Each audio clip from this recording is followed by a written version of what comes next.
iki. Wah. Oh, sabotase ini. Sabotase. Kok nek kowe? Mangatus iki. Terus piye? Api. Kreatif.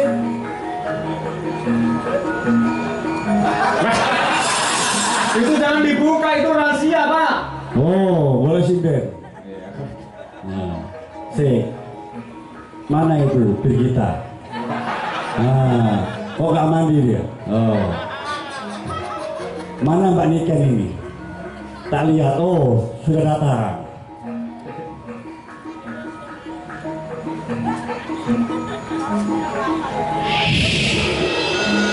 Target siap sasaran.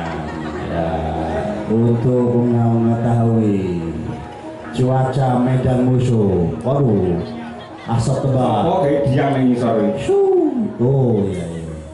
Pelan mendarat, senyap. Jangan sampai ketembak musuh. Aduh, mantap. On target.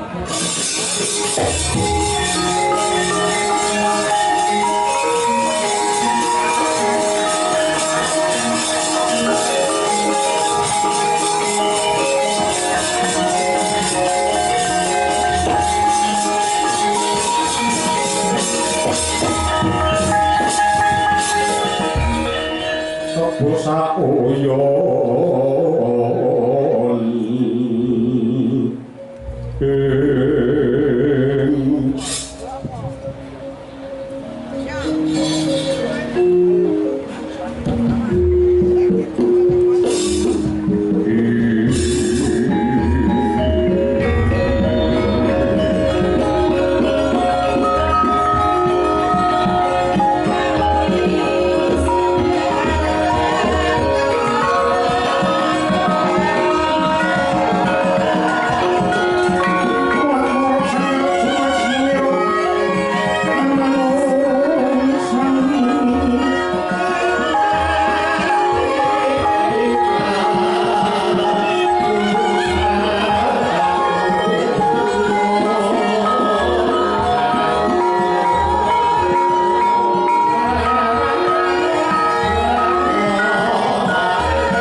Gembengnya nyabrang paprangan tanding lawan Madya Singa Malaya.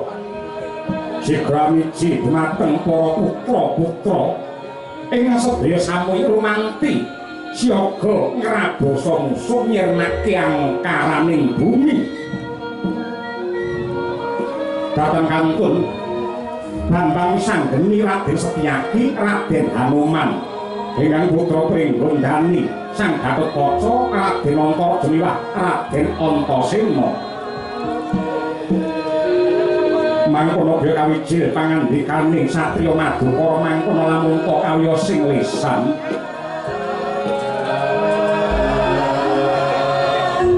Andraning kang puspita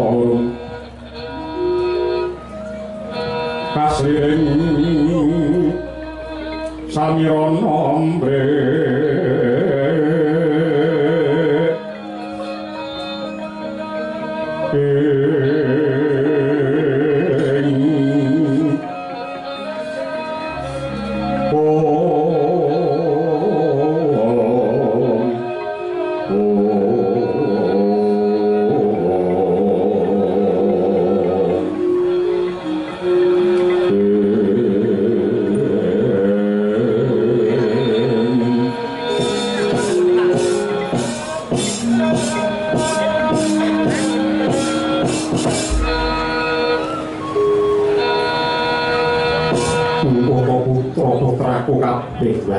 Antarja Gatotkaca Antasena maradagi prayoga wanggon musuhan.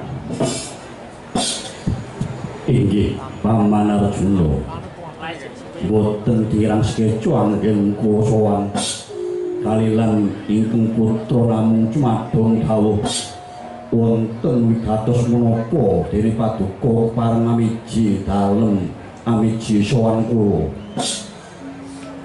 Apa sedape jeneng sira tetelune adot ndak awe cedhak saya ndak raketake karana ana bab wigati ing bakal ndak dabar.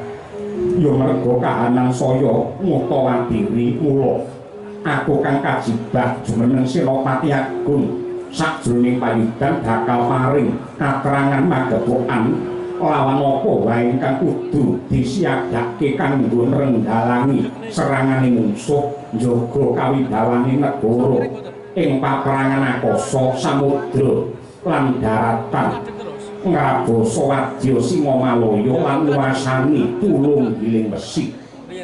Minangka tandha bukti lamun ta Indraprasta iki negara ingkang santosa lan ora gampang disepelekake karo negara liya. Kaluhuran dawuh paduka Kanjeng Mamang. Kejaba saka kuwi Kakang Anoman lan Dimas Setyaki inggih wonten dawuh Raden kados pundi Kakang Mas. Sajroning paperangan iku gunakna tata cara lan siasat ingkang kudu dirantang kanthi permati. Kok? Tako, Apa? kuwi rungokno kuwi. Apa, Tru? Di dalam pertempuran harus menyusun strategi yang matang. Dan juga ada langkah-langkah operasi yang dilakukan, yaitu operasi pendahuluan, operasi utama atau operasi pokok, operasi dukungan, dan pengakhiran. Kowe iki ora ngandani aku. Bab strategi perang ngono kuwi aku wis paham. Mergo elek ngene iki aku yo mbiyen tau dadi mantan jebolan tentara ya, Truk. Oh iya Dik, kowe mbiyen tau dadi tentara kok ya? Heeh. Arep kaya wong kene saiki yo mbiyen iki jebolan PGT Angkatan Udara, Truk. Sik PGT ki apa kok? PGT iki pasukan gerak cepat, pasukan khas Angkatan Udara. Barete jingga, ceklane bedil laras panjang SS1 karo sangkur perak Bro. Ora gleleng jaman aku kala semono celukanku ki yo mayor pasukan Bagong Rawiralantas alumni Sekolah Pembentukan Perwira Angkatan ke-34. Elok tepuk tangan untuk Bagong luar biasa. Edan medeni tenan. Ning apa tenan kowe iki iso gerak cepat?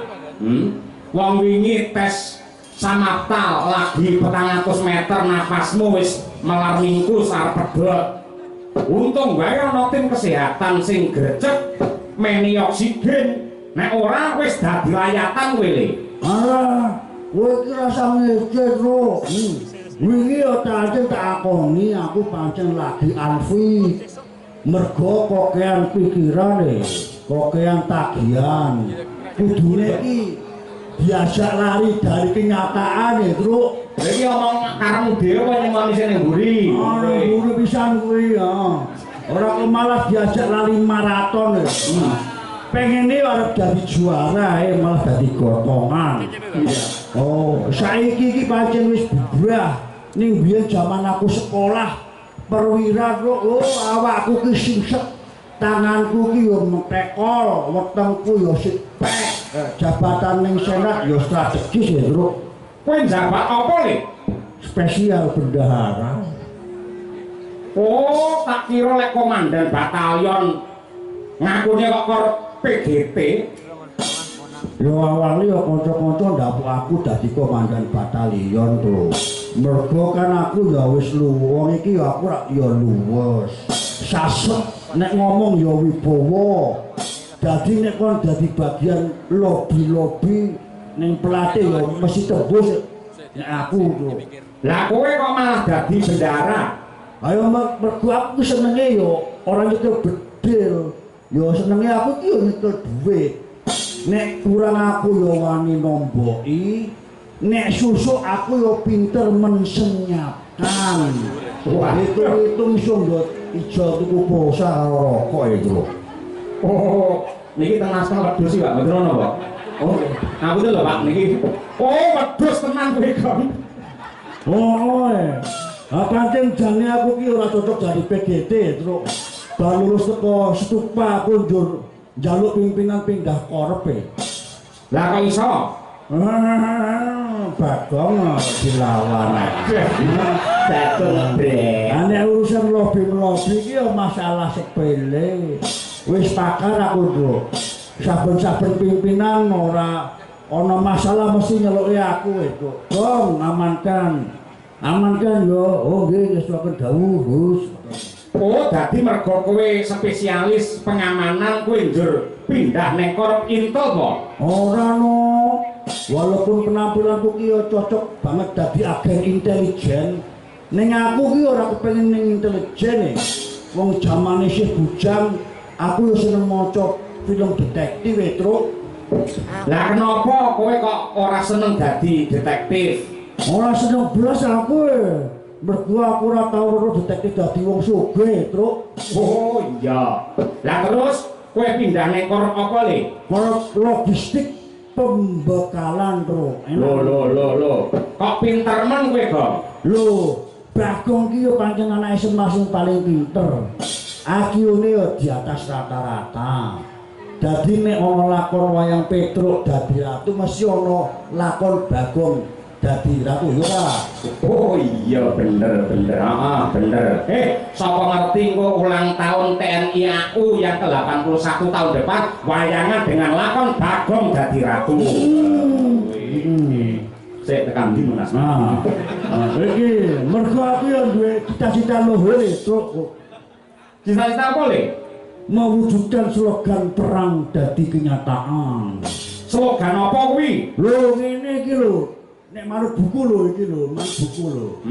Dalam istilah peperangan memang logistik tidak bisa memenangkan pertempuran.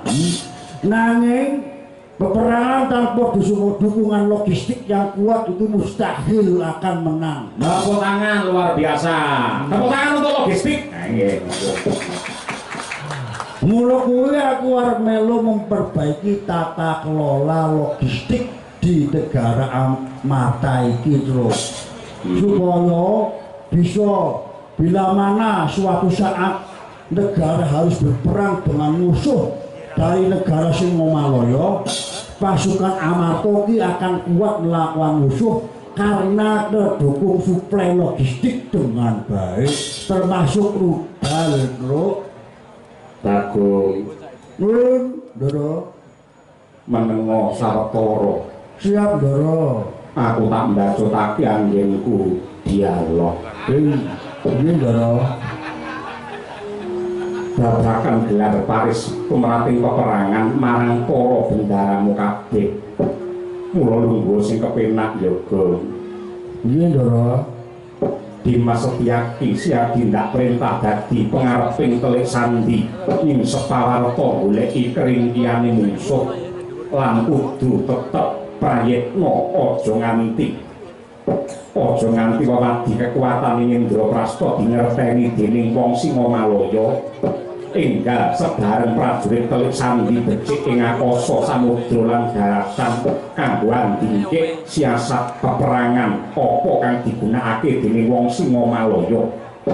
Dene Kakang Anoman lan Wisanggeni ndak perintah golek warta papane musuh ingkang permati lan dadi punjering kekuatan kudu digempur luwih dhisik kanggo ngringkehake kasantosaning musuh.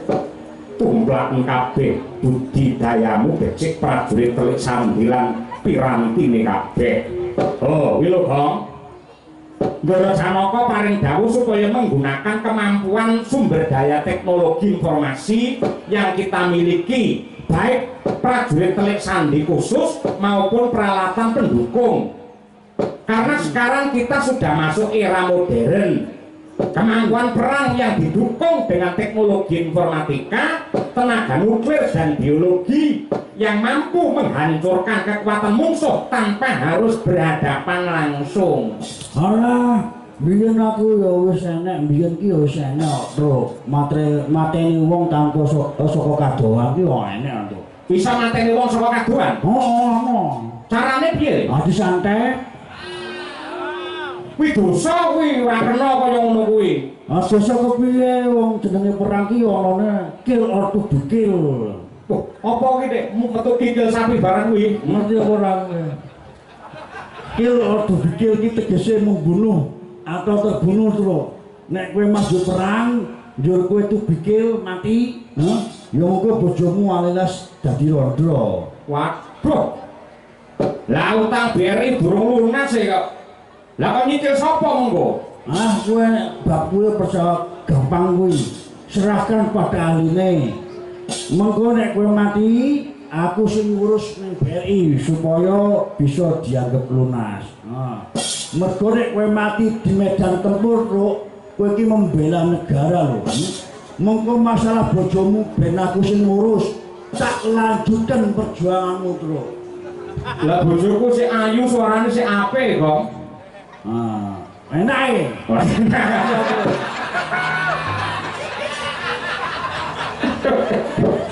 Oh alah, menengo dhisik rungokno kuwi Ndarajuna isih arep ngendika kuwi. Nggih. Mengko uluk Gatotkaca. Inggih paman. Ndak jaluk ingkang ngrakit gelar perang ing Dirgantara. Sausé wa amuan lan adimu wisanggeni pikantuk cecala papan kang permati kang dadi punjere kekuatan musuh. Aja kesuwen sira kudu luwih rikat anyerang saka Dirgantara lan aja nganti dingerteni dening musuh. Lan upamane musuh angadang lakumu lawan kanthi cara peperangan ingkang ora gampang digerbo dening musuh. Leburen papan permati kang dadi sumber kekuatane musuh. Kuwi mengko bakal ngringkihake kekuatan lan bisa ngrendheti musuh anggone bakal nerusake paperangan. Sausé kuwi dienggal gempuren punjer kekuatane musuh ingkang ana akasa lan kang ana giling besi lan uga gempuren kekuatane musuh kang mider ing gegana kang bakal mlebu ing wewengkon Ngamarta. Lamun teng Dirgantara Gatotkaca wis unggul, Antasena lan Wadyabalane bisa tumuju ing pulung giling besi lan nguwasani samudra. Sausé gisi ing pulung giling besi dikuasani, Pulung Antarja enggal jumangkah njebol beteng kekuatan Singamalaya kang ana daratan pulung giling besi.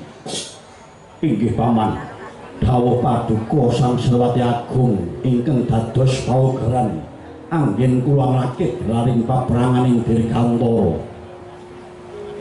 Semono uga aku paman sajroning Antasena mandhegani prajurit ing samudra tumuju Pulau Gilimusi tetep bakal nyuwun katrangan lan pambiyantu saking Kakang Mas Gatotkaca.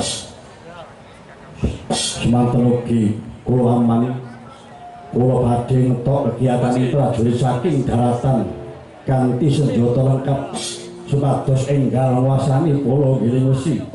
Kejawi saking menika kula ditansah minta pengayoman saking Yai Gatotkaca bebantu anyerang saking Dirgantara supados kula enggal kasembadan nguasani Pulau Gilimusi. Prajurit kula ugi wonten ingkang tumurun saking gegana lan anggempur benteng kegiatan mengsah.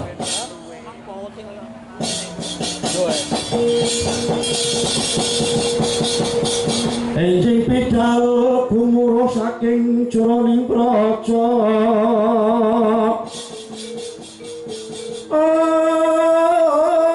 Kung ingkang balapuswa prabusananira lira surya wadalira.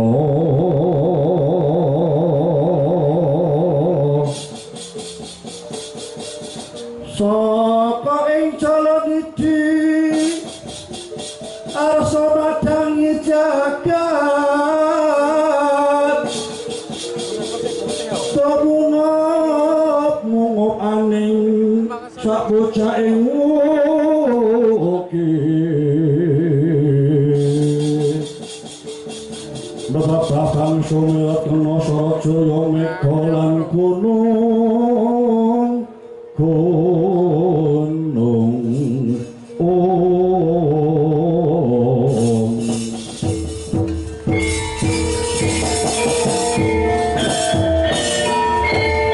bagus yen pancen kaya mangkono kabeh wis tanggap marang pakaryane diwi-diwi mara hadya ngrakit rantamane paprangan ing pangajap sajroning 5 dina siasat perang akasa samudra lan daratan kudu bisa ditindakake ngestoaken dawuh paman ngestoaken dawuh paman ngestoaken dawuh paman saka pangeraku wektu 7 dina kang bakal tumeka bakal dumadi peperangan nanging lamun kok prajurit Singamalaya sadurunge 7 dina wis ndhisiki nyerang prajurit Indraprasta kudu samekta mangun kekuatan sarta beteng ingkang santosa lamun tok gelar rakiting perang Indraprasta wis siaga lan Singamalaya durung miwiti paprangan Indraprasta kudu nyerang luwih dhisik lan gempur sarta nguasani gile wesi kanthi operasi serangan udara strategis lan operasi udara perlawanan di darat, laut, dan udara. ngestoaken dawuh paman ngestoaken dawuh paman siap paman Wiwit dina iki kabeh tak perintah siaga mramata gelar itu